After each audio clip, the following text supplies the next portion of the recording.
Si, très bonne journée. Ok. Mais là, il faut goûter. Ça s'appelle là maintenant. Décollage, décollage. Un petit décollage.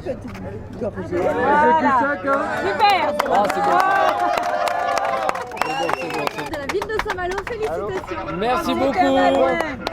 C'est un Malouin exactement. Bravo Jules. Merci.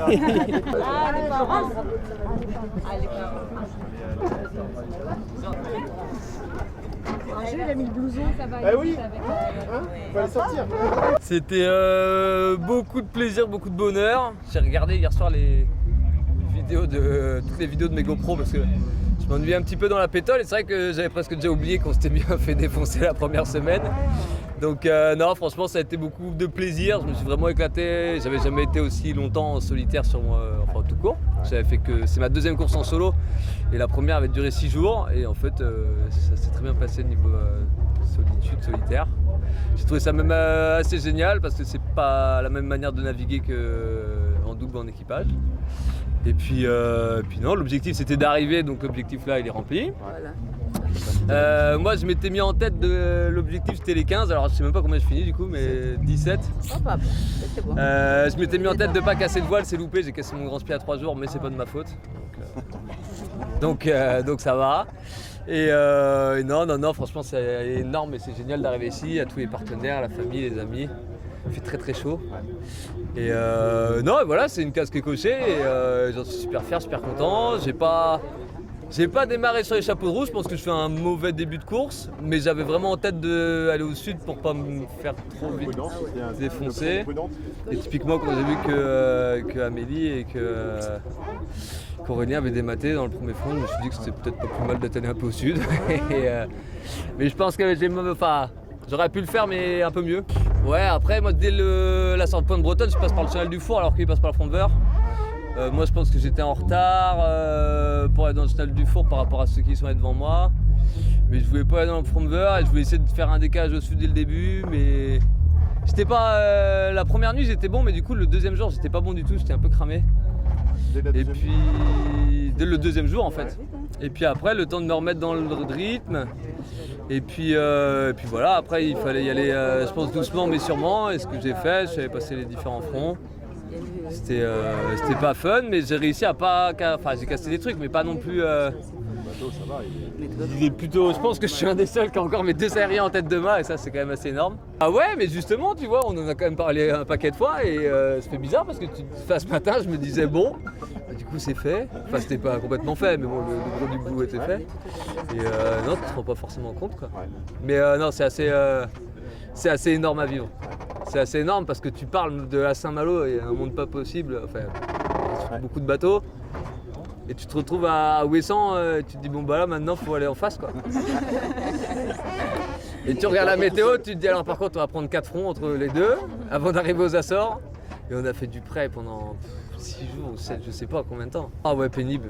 Pas de soleil, la grisaille et bam, bam. Là tu vois on a refait 2 heures de prêt là pour revenir des Saintes et ça m'avait pas manqué du tout. Je me suis dit oh non c'est reparti.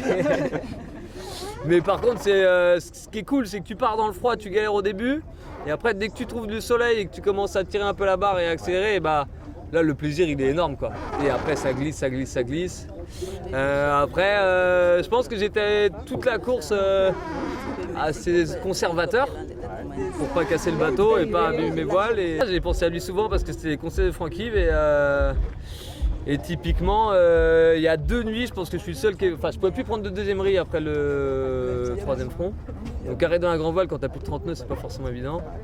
Donc il y a eu 2 nuits où j'ai même enlevé les spies, j'ai mis un code 5. Donc j'ai perdu pas mal, c'est là que je me suis fait pas mal distancer par Paul Cadotte et par je sais plus qui avait d'autres avec lui. Mais Mais du coup, voilà, l'objectif c'est vraiment de terminer, d'être terminé avec toutes mes voiles. Le grand speed, je suis dégoûté de l'avoir perdu parce que c'est en chaussettes. Je choque, je mets la chaussette et la chaussette arrive en bas, le speed est déchiré. Donc j'ai pas le sentiment d'avoir fait quelque chose de mal, mais le résultat il est le même parce que William il me passe parce que j'ai plus de grand speed. Je suis à Vineux ça fait 48 heures que je suis en train de.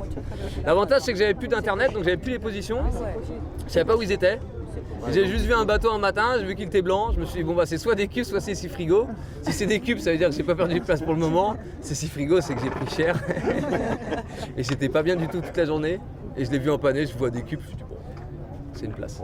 Mais j'aurais bien aimé finir devant, mais bon c'est comme ça. Bon, c'était même pas un petit match parce que c'est avec lui que j'ai le plus échangé au final, enfin quand j'avais la capacité d'envoyer des messages. Non, on a pas, la météo avant le départ, on l'a fait ensemble avec Baptiste, c'est pas mal de trucs qu'on a fait ensemble et non, c'était plus, on échangeait pas mal et même moi je lui disais voilà, j'ai tel vent, je suis sous telle voile et toi, et en fait c'était plus. Après voilà quoi. Mais non, c'était cool. Faire péter la bouteille du maire de Saint-Malo. Et puis non, profiter d'être ici parce que c'est quand même cool d'arriver ici. Et puis le bateau, il y a quand même, il n'y a pas de gros trucs, mais toi il y a un truc assez marrant, c'est que tu regardes le mât ici, il y a des vis mais il n'y a plus l'antenne radar. Je me suis une nuit, j'ai été faire une sieste, je ressors d'ici. Et je vois l'antenne radar sur le pont. Enfin moi c'est le truc qui m'a fait le plus marrer de la transat. Tu te dis mais comment, j'avais vu qu'elle bougeait mais elle était là en train de balloter. Donc j'ai fait toute la course avec mon antenne radar à matosser à chaque virement, à chaque empannage, ça m'a fait marrer. J'ai un ballast qui est fissuré, j'ai la grand voile qui n'est pas forcément en bon état. J'ai pas mal de petites choses tu vois.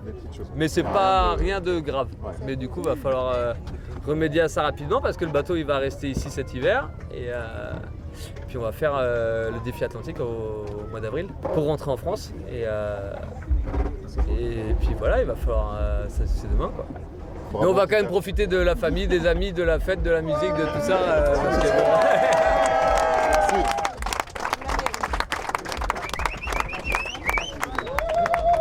Viens là toi.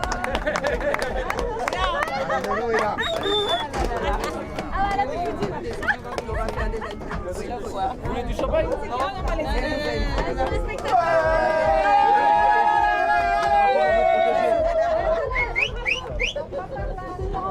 Allez, par ici, allez, la famille.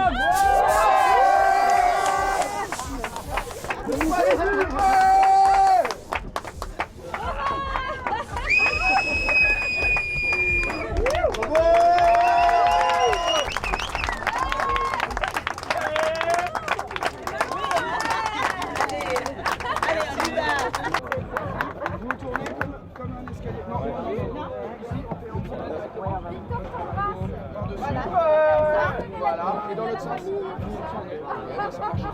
Merci. Vous pas aller chez le coiffeur?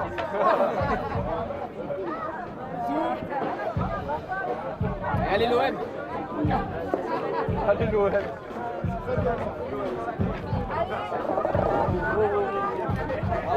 Alors qu'est-ce que tu veux? Tu veux un petit peu? Le gilet,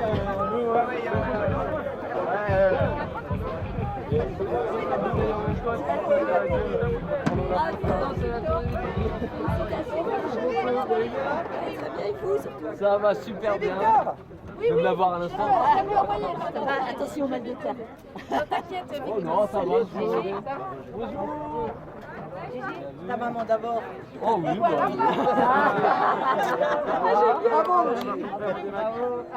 Ça va? Salut là. Ah, super. Bon les gars, Bravo. on vous laisse. Merci beaucoup. On va lui faire des bisous. Bravo Jules, félicitations. Très fier de toi. Merci beaucoup. Gros bisous. Merci. Merci, gros bisous.